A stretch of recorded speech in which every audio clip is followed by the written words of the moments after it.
welcome to Labor Lens. I am Sharon Ijason. On this week edition of the program, we'll be focusing on the new national minimum wage, which was recently passed by the National Assembly and signed by the President of the Federal Republic of Nigeria, President Bola Ahmed Tinubu. We also have news stories for you. We will be right back.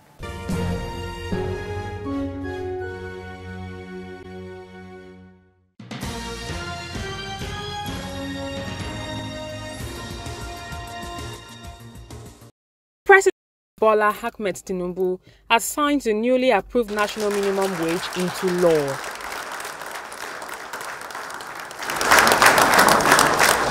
The president assented to the bill on Monday during the Federal Executive Council meeting, attended by the members of the cabinet and the leadership of the National Assembly. The president's assent ends months of deliberations between the federal government, organized labor and organized private sector.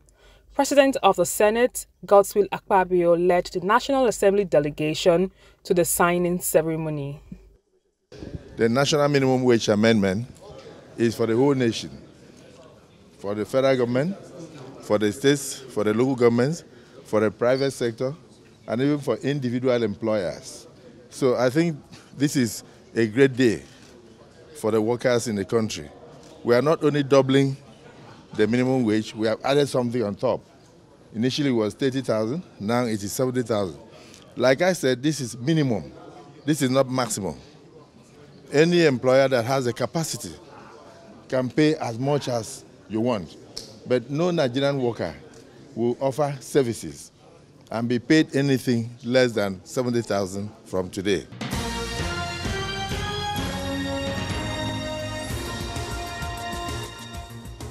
A scheme whereby you as an employee, while in service. It's the Retired Workers Forum organized by one of the licensed pension fund administrators in Nigeria, Premium Pensions Limited in Lagos, with the theme, Embracing Your Golden Years. The pension administrator added that constant engagement with the federal government, lawmakers, employers of labor, and retired workers is one of the ways to keep improving the pension sector. If you push for price. Lagos State has been, the big brother, let me use that word, to a lot of states. And when I mean big brother, they've actually been at the forefront of promoting the contributory pension scheme. It's actually been a breath of fresh air, just thinking about how much support we've received from them, because it's also shown us that beyond the federal level, this contributory pension also works at the state. So they are like our golden child when it comes to showcasing to other states. We're adding a new perspective to it. We are not just only inviting the retirees, we're also inviting those that are going to retire in the next 3 years. So that is what we have today. So the purpose is for them, especially for those that are going to retire in the next 3 years, for them to know what they are supposed to do, those documentation, those things they should do, so that when they retire, they will not have any issues. The Pension Reform Act brought a lot of changes and innovations into the issue of pension for retired workers. Following the introduction of the Act and how retired workers are responding to the changes, some pensioners shared their experience and how it can be made better. And we've been with a Premium Pension Limited since 2004, and we are enjoying them. What I can say is to expand your branch network. Like in Lagos here, being a mega city, you have only 2 branches. At the event, the retired workers benefited from medical checks put in place by the organizers as part of activities for the interactive forum.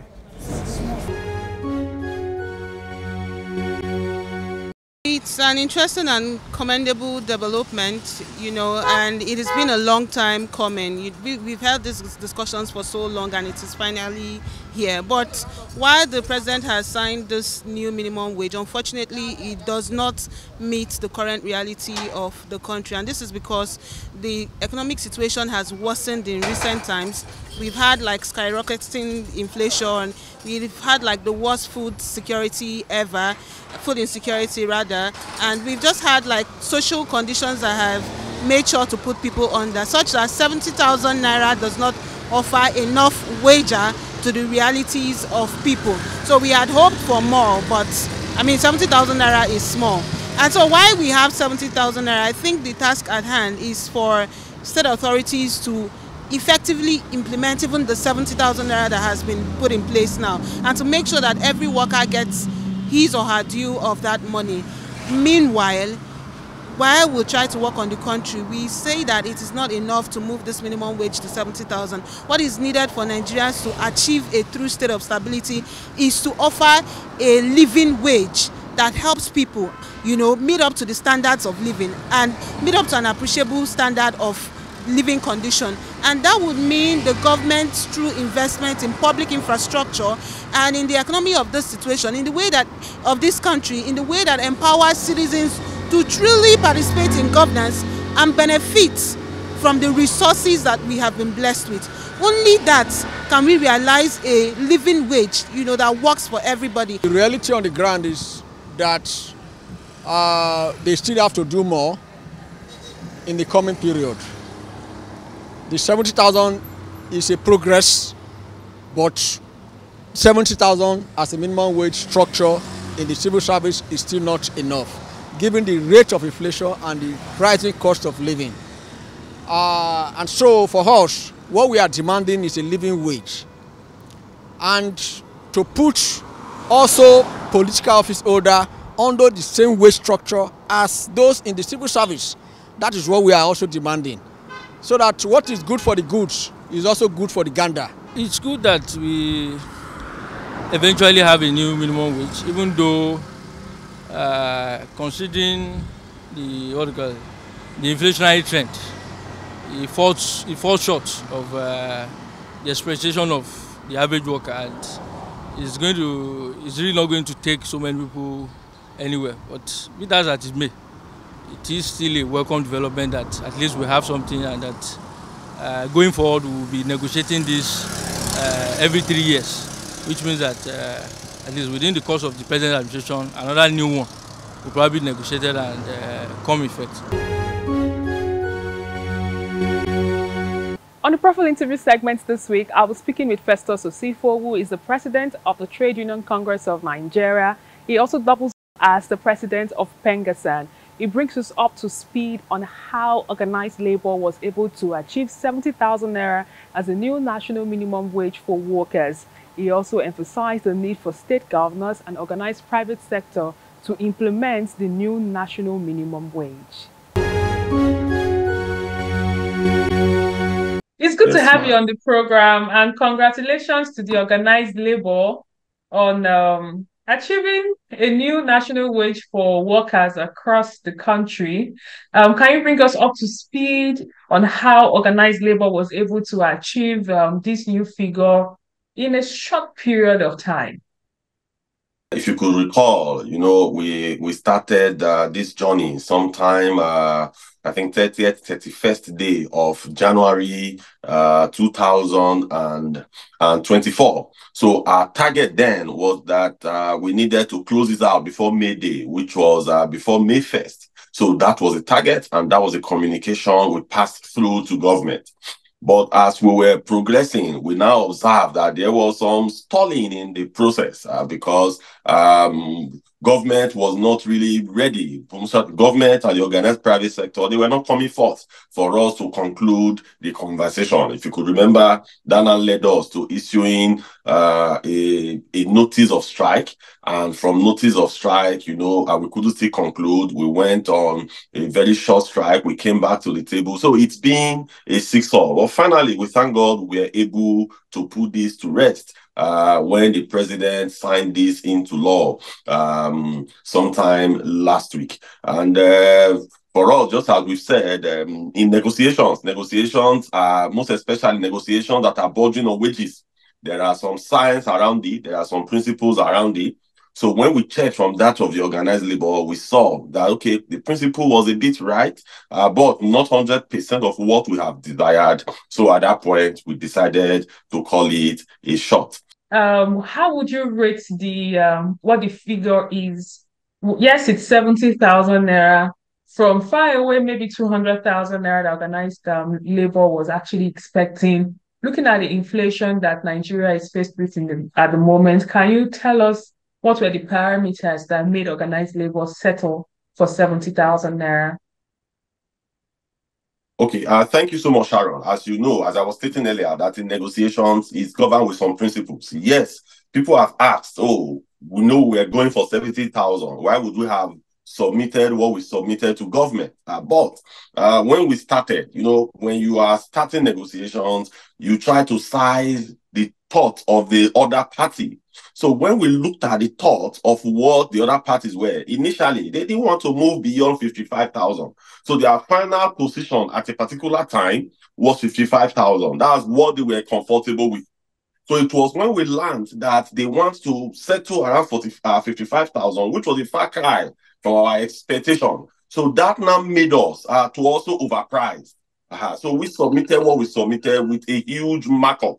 So when we submitted that markup as a then, so it now treated them in a way. But when you are doing negotiations of wages, what you look at, what you adjust for is actually inflation. What you look at the end is the inflation value and the inflation figures. So when the chips were down, we now sat down together and tried to look at, well, what is the inflation figure from April 2019, when the last minimum wage was signed by former President Muhammadu Buhari. If you could recall, on the 18th day of April 2019, President Buhari signed the 30,000 minimum wage. So if you take that, you will now look for what was the inflation figure the next year, April, which was 2020 April. That gives you something about somewhere around 12.34. You will adjust 30,000 by that. Then when it gets to 2021, you also check what is the inflation figure as of April 2021. So when we checked, it was about 18.12. So we'll now adjust by 18.12 again. Then we'll now look at April 2022. What was the inflation figure? So when you check, it came down to about 16.82. So you also adjust by 16.82. Then April 2023, what was the inflation figure? It was 22.22. You also adjust in that regard. Then in April 2024, what is also the inflation figure? It was 33.69. So when you do this adjustment, that will now give you what we call kind of the net present value of 30,000 naira as at 2024. So when we did that, it came down to about 75,000 naira plus. Mm-hmm. So when it came down to 75,000 naira plus, and as at that time, that was the reason we did not accept 62,000 naira, because 62,000 naira was very far from 75,000. Where if you compound the inflation from 2019 would have brought you to. So, but when we now got to 70,000 naira, so when we checked 70,000 naira from 75,000 naira, at the end of the day, it's about 92% plus. So we looked at it, okay, 92% restoration is not too bad. But judging 70,000 naira, a lot of us, mostly those that are not in civil service, does not really understand how this is applicable. That takes me to the next question. It's okay for us to celebrate 70,000 naira as the new national minimum wage. You are the president of Trade Union Congress of Nigeria and also double up as the president of Pengasan. You deal with workers at the senior level. So definitely there are a lot of expectation from workers at that level, especially at the civil service. So would you want to share with us what would be the next line of action to ensure that there is a consequential adjustment that will be related towards this new increments? And is there a timeline for this? Okay, thank you so much, Sharon. Thank you for that question, because that was where I was actually delving into. Because if you look at the consequential adjustment of this, for example, if you have maybe somebody on grade level 12 or grade level 13 in the civil service, and if that person's salary before the minimum wage, let's assume the salary of that person was somewhere around, let's say, 250,000 naira. So if you apply, because the percentage that we have gotten now is 133%. So the way it works, 133% normally, our demand from labor is that apply 133% from grade level 1 to grade level 17. But really, in civil service, there's no grade level 1. If you have school certificate and you are joining civil service, you are going to join on grade level 4 with school certificate. So we could put that benchmark. That is really where the people that didn't attend university will join civil service, grade level 4. So from that grade level 4, normally, they do apply the about 133% that we got to that level. So if that person earns 60,000 naira today, and you apply 133% increment to it, you are going to get something above 130,000 naira. Then also, if you now move up in the ladder, let's say you are in grade level 13, 14 or thereabout, and you are earning, let's say 300,000 naira today. If that they will not apply the 133% to that high grade level. What they will do, that's the consequential adjustment. So what will be done? Let's assume that even 80% is applied to someone that is earning 300,000 naira today. That is going to take that person above 500,000 naira. So the higher you go, the percentage will reduce, but the impact of a naira value is going to go up. So our expectation, and that is what we are doing at the moment, we are following up with National Income, Salaries and Wages Commission to ensure that the right consequential adjustment is done. Because when the right consequential adjustment is done, it is going to move the wages of workers in some category by 133% increment. In some category, it could go up to maybe about 80, 90% increment, depending on the end of a ladder that you belong. Fantastic, and thank you for sharing this information so people have more understanding of how the wage, not wage award now, of how the minimum wage increase affects and impact the lives of people. But now we know the federal government definitely is going to set up that meeting anytime from now. And of course, the timeline will be announced in due course. But we know that it's not just the federal government, it's not just a federal government conversation. We are supposed to have this conversation across the 36 states across the country. Already, the consequential adjustment conversation has not started at the state level. We have some state governors that have announced that they won't be able to pay 70,000 naira as the minimum wage. How would you react to this? Yes. One of the reasons that we accepted that 70,000, even when you look at, some analysts could look at 70,000 from different parameters. Some look at it vis-a-vis exchange rate, some look at it vis-a-vis inflation. But the standard format of doing that the world over is actually the value of inflation. That's what we've applied. And today, if there is any government at the state level or at the local government level that cannot pay 70,000 naira, is quite regrettable. Because one of the reasons that we accepted the 70,000 naira was actually because we were looking at those lower strata, the local government, the state government, the nano industries, the micro industries. Those were the people we were actually looking at. If it was a conversation between us and the federal government alone for federal workers, we wouldn't have accepted that figure whatsoever. But we're looking at a figure that can be paid across board. So that was why we actually settled for that. But having said that, for us, we think that any state governor that cannot pay 70,000 naira, it should resign.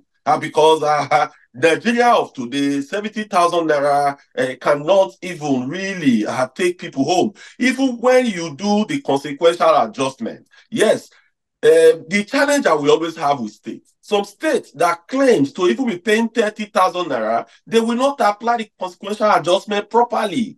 Sharon, like as I have explained a while ago, that 133% is the percentage that should be applied, maybe from grade level 4 to grade level 8 or 9. Then you will not start reducing it gradually as you move to the top. But what most of these state governors do, because they know that there is no worker actually that is on grade level 1, on grade level 2 in most of these civil service. Where you have most workers, the list is somewhere around grade level 4. So what they do is that they may even say, I will pay 70,000 minimum wage, knowing that the person at grade level 4, his salary is about 55,000 naira or thereabout. in a particular state. They will just move that person to 70,000 and they will claim that they are paying the minimum wage. But that is not how it should be applied.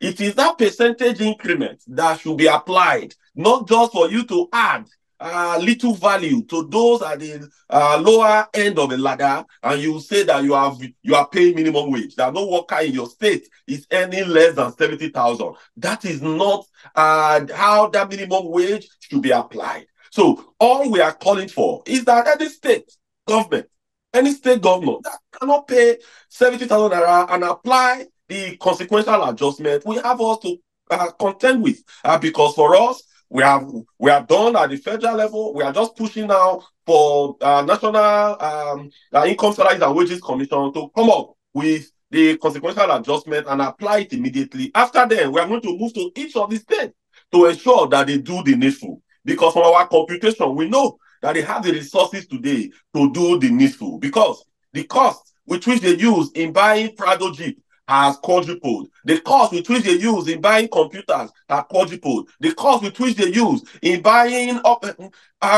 items in their offices, building houses, it has all quadrupled. Then why is it that today we have moved the minimum wage by 133%? That is just slightly higher than double, and they are saying they cannot afford it. No, labor creates wealth, and that we are going to push and ensure that they do. Would there be a timeline? Would there be a strategy in place? Would there be collaborations to ensure that the state governors do the needful? Because even the 30,000 naira minimum wage, not all of the state governors actually implemented it. And if we are going to have a new national minimum wage conversation in the next 3 years, don't you think organized labor is supposed to start engaging now? Yes, some states are going to implement immediately, as you know. Some states will implement immediately. So we are going to take stock of, discussing with our respective state councils.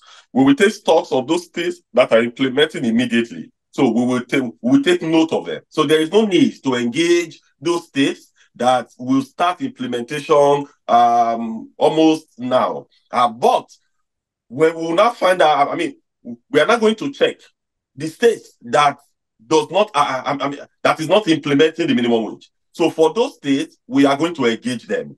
But first of all, the minimum wage was just signed last week, and now we are entering the month of August. So our expectation is that let's see what is going to happen at the end of August when the wage bill is being paid. So when we see that at the end of August, we will not tally those states that are not paying, then we will now be able to engage them. But we are going to work closely with our respective state councils. We will collate the reports of our respective state councils. So effective next week, the respective state councils will be engaging their governors and they'll be giving us reports. So based on on the report that we are going to receive, we will now know where to start from.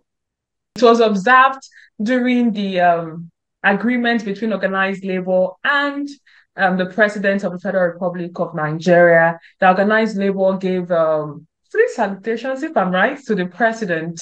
I don't know if you would want to tell us why that was needful. Yes. Thank you so much, Sharon, for this question, because a lot of people actually misconstrue it. When we started the conversation, before the press came in, we already concluded on the issue of minimum wage. But just as the press was about coming in, the president of NLC and also myself, we raised on that same day, SANU and NASU, they had a protest in Abuja. They were on the street while we were in the villa meeting with the president. So we felt that as organized labor, we are one. So we now raised their subject before the president. The president of NLC started it, so I joined him in appealing to the president that yes, we understand the law, we understand, but we should also look at what made them to go on that strike. It's also because the government did not fulfill its own side of the bargain. So after that push, that the president should pay them their withheld salaries. So when we raised that, the president actually asked the Minister of Education, Minister of Finance, and his lieutenant to go and compute what the amount is, bringing it to him for him to approve for the payment to be made. So immediately he said that there was some level of pushback, not directly, but you could see that subtle from his lieutenant. They weren't too comfortable, you know, with the 4 months the president talked about. So that pushback kept coming softly and all that. But the president now overruled them. That is the president of the Federal Republic, and the buck stops at his table, that at the end, he's going to do the needful. So it was based on that assurance that the president gave. And also overruling his lieutenant. That was actually the reason we now sang Solidarity song and we now gave him the salutation. In the struggle for Nigeria, there is victory. Kill Africa. Africa is Soleto. Aluta. Continua. Victoria. Asata. Triposa to the president. Bosa. Bosa. Bosa. Thank you very much for that information. We do appreciate your time on the show. And that's all we can take on this edition of the program. Join us next week for a fresh edition of the show. I am Sharon Ijason. Thanks for watching, and remember that labor creates wealth.